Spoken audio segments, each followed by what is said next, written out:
সুপ্রিয় দর্শক শ্রোতা, আমন্ত্রণ জানাচ্ছি বাংলা ভিউ রাতের সংবাদে। সংবাদ আয়োজক নিয়ে বার্তা কক্ষে রয়েছি আমি সত্যজিৎ সিংহ। শুরুতেই জানিয়ে দিচ্ছি লতিফ ট্রাভেলস সংবাদ শিরোনাম।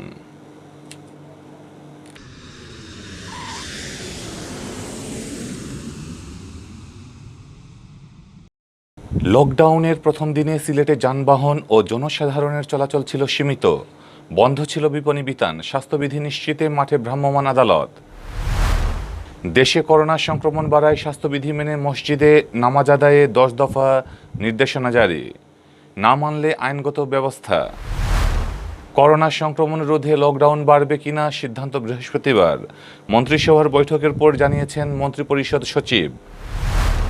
সিলেটে গাঁজা খেয়ে 4 রিকশা চালকের মারামারি, 1 চালক খুন, আটক 2।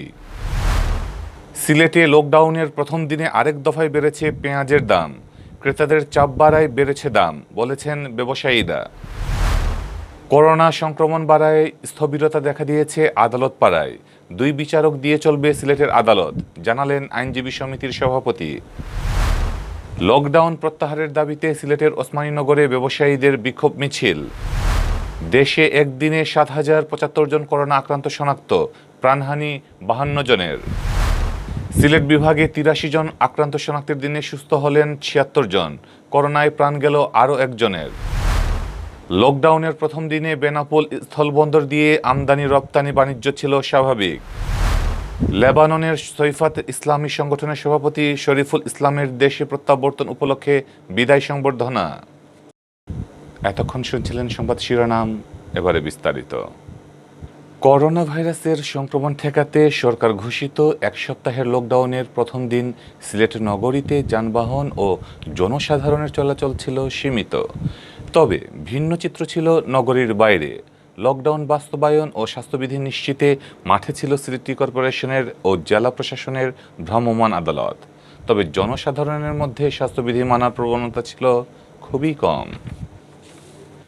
সোমবার সকাল থেকে সিলেটের নগরীতে যান চলাচল ছিল অন্যান্য দিনের চেয়ে খুবই কম। তবে বেলা বাড়ার সাথে সাথে সিএনজি অটোরিকশা ও লেগুনা চলাচল বেড়ে যায়। প্রাইভেট গাড়ি ও রিকশা চলাচলও ছিল অনেকটা স্বাভাবিক। নগরীর রাস্তায় অনেকটা বিনা বাধায় দাপিয়ে বেরিয়েছে তারা। তবে কদমতলী ও কুমারগাঁও টার্মিনাল থেকে ছেড়ে যাননি কোনো বাস। দূরপাল্লা ও স্বল্প পাল্লার বাস চলাচল ছিল বন্ধ। পূর্ব ঘোষণা অনুযায়ী রেলওয়ে স্টেশন থেকেও ছেড়ে যায়নি কোনো ট্রেন। দুপুর 12:30 পর্যন্ত লেনদেনের সময় বেঁধে দেয়ায় ব্যাংকগুলোতে ছিল গ্রাহকদের উপচে পড়া ভিড়। টাকা জমা ও উত্তোলন সহ ব্যাংকিং কাজে গ্রাহকরা ব্যাংকের শাখাগুলোতে ভিড় জমান। গ্রাহকদের চাপ সামলাতে ব্যাংক কর্মকর্তাদের হিমশিম খেতে হয়। সিলেটের প্রধান পাইকারি বাজার কালীঘাটে দিনভর ছিল ক্রেতাদের চাপ। জেলার বিভিন্ন উপজেলা থেকে ব্যবসায়ীদের নিয়ে আসা ট্রাক ও পিকআপে কালীঘাট এলাকায় হাঁটাচলা ছিল দায়। স্বাস্থ্যবিধি না মেনে ক্রেতা বিক্রেতাদের সমাগম বাড়িয়েছে করোনা সংক্রমণের শঙ্কা। লকডাউনের নিয়ম মেনে সিলেট নগরীর কোনো বিপণী বিতান খুলেনি, বন্ধ ছিল দোকানপাটও। যেসব রেস্টুরেন্ট খোলা ছিল সেগুলোতে শুধুমাত্র পার্সেলের ব্যবস্থা ছিল। তবে বন্দরবাজার এলাকায় ভেতরে বসিয়ে খাওয়ানোর দায়ে 4টি রেস্টুরেন্টকে জরিমানা করে সিটি কর্পোরেশনের ভ্রাম্যমাণ আদালত। লকডাউন বাস্তবায়ন ও স্বাস্থ্যবিধি নিশ্চিতে সোমবার দুপুর 12টা থেকে অভিযানে নামে সিটি কর্পোরেশনের ভ্রাম্যমাণ আদালত। কর্পোরেশনের নির্বাহী ম্যাজিস্ট্রেট বিজন কুমার সিংহের নেতৃত্বে নগরীর কোর্ট পয়েন্ট থেকে অভিযান শুরু হয়।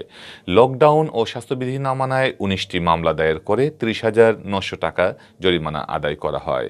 বিকেল 4টার পর নিত্য প্রয়োজনীয় পণ্যের দোকান বন্ধেও অভিযান চালায় ভ্রাম্যমাণ আদালত। এদিকে লকডাউনে নগরীর ভেতরে অনেকটা কড়াকড়ি থাকলেও বাইরের অবস্থা ছিল ভিন্ন। নগরীর বাইরে দিনভর দাপিয়ে বেরিয়েছে সিএনজি অটোরিকশা। বিপণী বিতান না খুললেও বেশিরভাগ দোকানপাট ছিল খোলা। কিছু গরিবরা কিছু কষ্ট রাখি দিন মজুরি কিছু কষ্ট আর কাম কাজে যাইতো না, কিনা যাইতো তো ওখানে চিন্তা নাই। ভালো আমরা তো রুজির লাগি পেট্রোল রুজি করতেই তো কাঠ মিস্ত্রি কাম করি, চালর টিন খোলা বেটিন মারিয়া দেই নাতে অসুবিধা। মেঘানে যদি খেবি যাইব সরকারের জীবনে ঘুরিয়া, সরকারের তো ঘুরিয়াইতো না। আমরা যদি রুজি না করি আমাদের পরিবার অসহায়, অনেকগুলো ফ্যামিলি, আমার মতো আরও অনেকগুলো ফ্যামিলি আছে। যাবো কীভাবে তা তো বুঝতে পারতেছি না, গাড়িও দেখতেছি না, গাড়ি নাই। এখন টেনশন হচ্ছে কিভাবে যাব, দেখা যাক কী করা যায়। গাড়ি যদি পাই তাহলে তো যাবো, নাইলে হাঁটি হাঁটিয়ে যেতে হবে। দেশে করোনা ভাইরাস সংক্রমণে শনাক্ত ও মৃত্যুর হার অস্বাভাবিক বেড়ে যাওয়ায় স্বাস্থ্যবিধি মেনে মসজিদে নামাজ আদায়ে 10 দফা নির্দেশনা দিয়েছে সরকার। সোমবার ধর্ম মন্ত্রণালয়ের উপসচিব সাখাওয়াত হোসেনের সই করা এক বিজ্ঞপ্তিতে এসব নির্দেশনা দেওয়া হয়। বিজ্ঞপ্তিতে বলা হয়, 10 দফা নির্দেশনা মানা না হলে স্থানীয় প্রশাসন ও আইনশৃঙ্খলা নিয়ন্ত্রণকারী বাহিনী সংশ্লিষ্ট দায়িত্বশীলদের বিরুদ্ধে আইনগত ব্যবস্থা গ্রহণ করবে। নির্দেশনায় বলা হয়েছে, মসজিদের প্রবেশদ্বারে হ্যান্ড স্যানিটাইজার বা হাত ধোয়ার ব্যবস্থা সহ সাবান পানি রাখতে হবে এবং মুসল্লিদের অবশ্যই মাস্ক পরে মসজিদে আসতে হবে। প্রত্যেককে নিজ নিজ বাসা থেকে অজু করে সুন্নত নামাজ ঘরে আদায় করে মসজিদে আসতে হবে। অজু করার সময় কমপক্ষে 20 সেকেন্ড সাবান দিয়ে হাত ধুতে হবে। মসজিদে কার্পেট বিছানো যাবে না। 5 ওয়াক্ত নামাজের পূর্বে সম্পূর্ণ মসজিদ জীবাণুনাশক দিয়ে পরিষ্কার করতে হবে। মুসল্লিদের প্রত্যেককে নিজ নিজ দায়িত্বে জায়নামাজ নিয়ে আসতে হবে। কাতারে দাঁড়িয়ে নামাজ আদায়ের ক্ষেত্রে সামাজিক দূরত্ব নিশ্চিত করতে হবে। শিশু, বয়স্ক, যে কোনো অসুস্থ ব্যক্তি এবং অসুস্থদের সেবায় নিয়োজিত ব্যক্তি মসজিদে জামায়াতে অংশ নিতে পারবেন না। সংক্রমণ রোধ নিশ্চিত করতে মসজিদের অজুখানায় সাবান বা হ্যান্ড স্যানিটাইজার রাখতে হবে। মসজিদের সংরক্ষিত জায়নামাজ ও টুপি ব্যবহার করা যাবে না। সবার সুরক্ষা নিশ্চিত করতে স্বাস্থ্যসেবা বিভাগ, স্থানীয় প্রশাসন এবং আইনশৃঙ্খলা নিয়ন্ত্রণকারী বাহিনীর নির্দেশনা অবশ্যই অনুসরণ করতে হবে। মসজিদে ইফতার ও সেহরির আয়োজন করা যাবে না। করোনা ভাইরাস মহামারী থেকে রক্ষা পেতে নামাজ শেষে মহান রব্বুল আলামিনের দরবারে খতিব ও ইমামগণ দোয়া করবেন।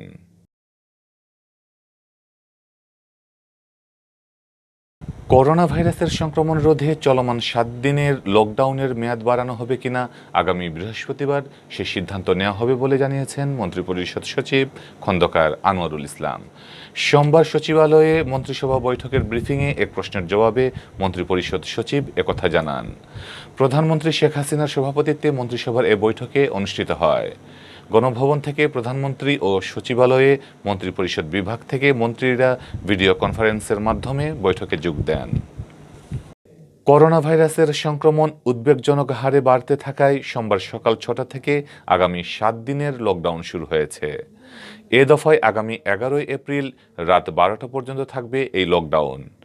এর আগে প্রধানমন্ত্রীর কার্যালয়ে 18 দফা নির্দেশনা অনুযায়ী 50% লোকবল দিয়ে সরকারি অফিস চালানোর কথা বলা হয়েছিল। পরিস্থিতি বর্তমানের মতো থাকলে লকডাউনের মেয়াদ বাড়ানো হবে কিনা জানতে চাইলে মন্ত্রিপরিষদ সচিব খন্দকার আনোয়ারুল ইসলাম বলেন, দেখি আমরা বৃহস্পতিবার বসব।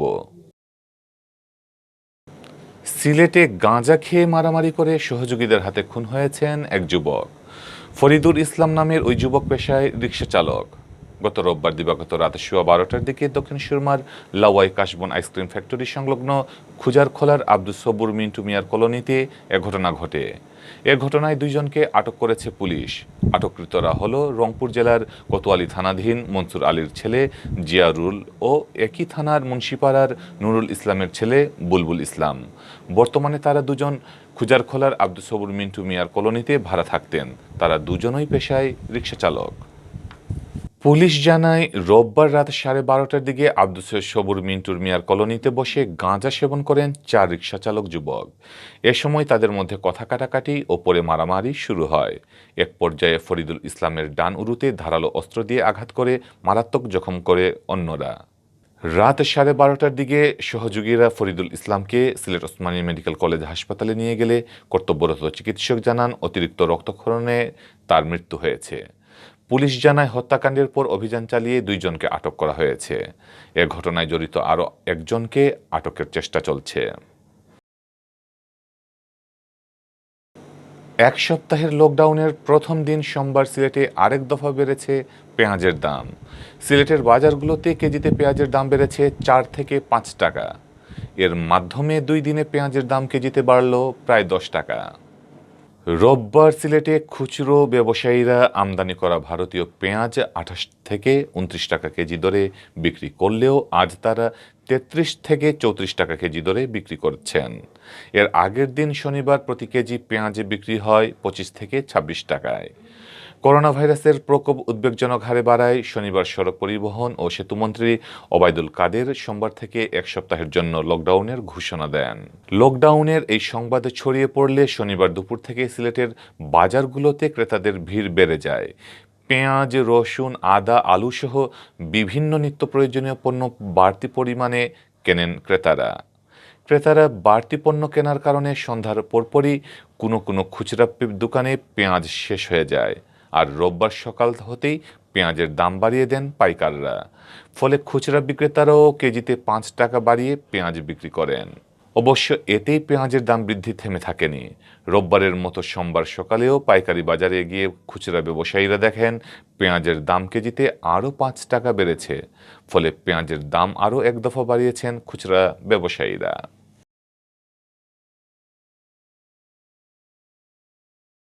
করোনা ভাইরাসের সংক্রমণ বৃদ্ধি পাওয়ায় সিলেটের আদালত পাড়ায়ও দেখা দিয়েছে স্থবিরতা। সরকার ঘোষিত লকডাউন মেনে চলছে সিলেটের আদালতের কার্যক্রম। লকডাউন চলাকালে 2 জন ম্যাজিস্ট্রেট দিয়েই আদালতের কার্যক্রম চলবে বলে জানিয়েছেন আইনজীবী সমিতির সভাপতি অ্যাডভোকেট এটিএম ফয়েজ। তিনি জানান, লকডাউন চলাবস্থায় সিলেট মেট্রোপলিটন এলাকার জন্য একজন ম্যাজিস্ট্রেট ও জুডিশিয়াল আদালতের কার্যক্রম পরিচালনা করবেন আরেকজন ম্যাজিস্ট্রেট। এই 2 ম্যাজিস্ট্রেট দিয়ে সিলেট আদালতের কার্যক্রম চলবে। লকডাউনের পর পরবর্তী সিদ্ধান্ত নেওয়া হবে। সিলেটের আদালত হাইকোর্টের নির্দেশনা মোতাবেক চলবে বলেও জানান অ্যাডভোকেট এটিএম ফয়েজ। লকডাউন প্রত্যাহারের দাবিতে সিলেটের ওসমানীনগরে মিছিল করেছেন স্থানীয় ব্যবসায়ীরা। এ সময় তারা লকডাউন প্রত্যাহার করে দোকানপাট খোলা রেখে স্বাভাবিকভাবে ব্যবসার সুযোগ দেওয়ার দাবি জানান। এছাড়া গণসচেতনতা সৃষ্টি ও স্বাস্থ্যবিধি নিশ্চিতে মাইকিং করেছে উপজেলা প্রশাসন, আর মাস্ক বিতরণ করেছে মানবাধিকার সংস্থা আসক ফাউন্ডেশন। সোমবার বেলা 1:30টায় ওসমানীনগরের গোয়ালাবাজার থেকে লকডাউন প্রত্যাহারের দাবিতে মিছিল বের করেন ব্যবসায়ীরা। এ সময় তারা লকডাউন মানি না, মানব না, গাড়ির চাকা ঘুরবে, দোকানপাট খুলবে এমন স্লোগান দিতে থাকেন। মিছিলটি বাজারের বিভিন্ন সড়ক প্রদক্ষিণ করে। এছাড়া দুপুরে স্বাস্থ্যবিধি নিশ্চিতে জনগণকে সচেতন করতে উপজেলা প্রশাসনের পক্ষ থেকে মাইকিং করা হয়। গোয়ালাবাজার সহ উপজেলার গুরুত্বপূর্ণ এলাকায় এই মাইকিং করা হয়। দুপুর 12টায় ওসমানীনগর উপজেলার উমরপুর ইউনিয়নের কর্নার ভিউ কমপ্লেক্স মানবাধিকার সংস্থা আইন সহায়তা কেন্দ্র আসক ফাউন্ডেশনের উদ্যোগে মাস্ক বিতরণ করা হয়। এতে প্রধান অতিথির বক্তব্য রাখেন উমরপুর ইউনিয়ন পরিষদের চেয়ারম্যান গোলাম কিবরিয়া। হাজী আব্দুর রউফের সভাপতিত্বে ও মোহাম্মদ লিলুর রহমান পঙ্কির পরিচালনায় মাস্ক বিতরণ অনুষ্ঠানে উপস্থিত ছিলেন সংগঠনের সিনিয়র সহসভাপতি আলকাস মিয়া, সহসভাপতি সৈয়দ আশরাফ আলী, সাধারণ সম্পাদক মোহাম্মদ সাইদ মিয়া, সাংগঠনিক সম্পাদক মোহাম্মদ ফজলু মিয়া, অর্থ সম্পাদক শাহ জবির মিয়া, প্রচার সম্পাদক সালে আহমদ, দপ্তর সম্পাদক খালিক মিয়া, মহিলা ও শিশু বিষয়ক সম্পাদক অঞ্জলি ধর ও কার্যনির্বাহী সদস্য মোহাম্মদ নিজামুদ্দিন।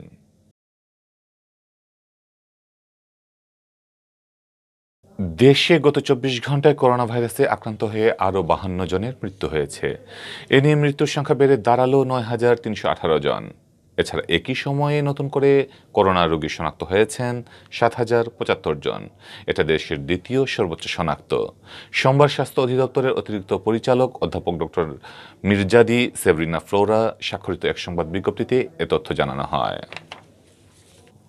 আগের দিন রোববার করোনা শনাক্ত হয়েছিল 7,087 জনের, যা দেশে করোনা সংক্রমণ শুরুর পর থেকে একদিনে ছিল সর্বোচ্চ। এ নিয়ে মোট শনাক্তের সংখ্যা দাঁড়ালো 6,44,439 জন। বিজ্ঞপ্তিতে বলা হয়, 52 জনের মধ্যে হাসপাতালে চিকিৎসাধীন অবস্থায় 50 জন ও বাড়িতে 2 জন মৃত্যুবরণ করেন। এদের মধ্যে পুরুষ 34 জন ও নারী 18 জন। এছাড়া একই সময়ে সুস্থ হয়ে উঠেছেন 2,932 জন। এ নিয়ে সুস্থ হয়ে ওঠা রোগীর সংখ্যা 5,55,414 জন হয়েছে। 24 ঘন্টায় সুস্থতার হার 86.19%। গত 24 ঘন্টায় সারা দেশের 227টি সরকারি ও বেসরকারি ল্যাবরেটরিতে 31,979টি নমুনা সংগ্রহ করা হয়। এর মধ্যে পরীক্ষা করা হয় 30,239টি নমুনা। এ নিয়ে মোট নমুনা পরীক্ষার সংখ্যা দাঁড়ালো 48,13,624টি।